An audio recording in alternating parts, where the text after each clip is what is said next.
Ezekiel chapter 5. And you, son of man, take a sharp sword. Take it as a barber's razor, and pass it over your head and your beard. Then take scales to weigh and divide the hair. You shall burn with fire 1/3 in the midst of the city, when the days of the siege are finished. Then you shall take 1/3 and strike around it with the sword, and 1/3 you shall scatter in the wind. I will draw out a sword after them.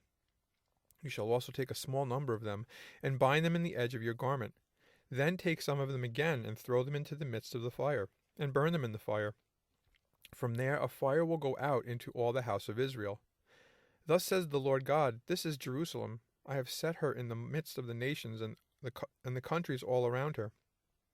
She has rebelled against my judgments by doing wickedness more than the nations, and against my statutes more than the countries that are all around her. For they have refused my judgments, and they have not walked in my statutes.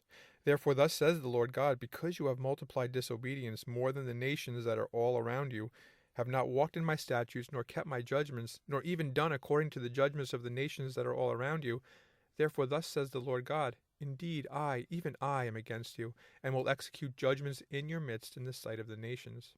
And I will do among you what I have never done, and the like of which I will never do again, because of all your abominations. Therefore fathers shall eat their sons in your midst, and sons shall eat their fathers, and I will execute judgments among you, and all of you who remain I will scatter to all the winds. Therefore as I live, says the Lord God, surely because you have defiled my sanctuary with all your detestable things, and with all your abominations, therefore I will also diminish you. My eye will not spare, nor will I have any pity. 1/3 of you shall die of the pestilence, and be consumed with famine in your midst, and 1/3 shall fall by the sword all around you. And I will scatter another third to all the winds, and I will draw out a sword after them. Thus shall my anger be spent, and I will cause my fury to rest upon them, and I will be avenged, and they shall know that I, the Lord, have spoken it in my zeal, when I have spent my fury upon them.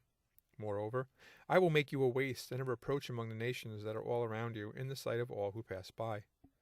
So it shall be a reproach, a taunt, a lesson, and an astonishment to the nations that are all around you, when I execute judgments among you in anger and in fury and in furious rebukes.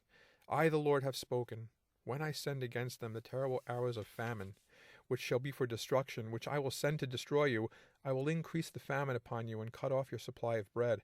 So I will send against you famine and wild beasts, and they will bereave you. Pestilence and blood shall pass through you, and I will bring the sword against you. I, the Lord, have spoken.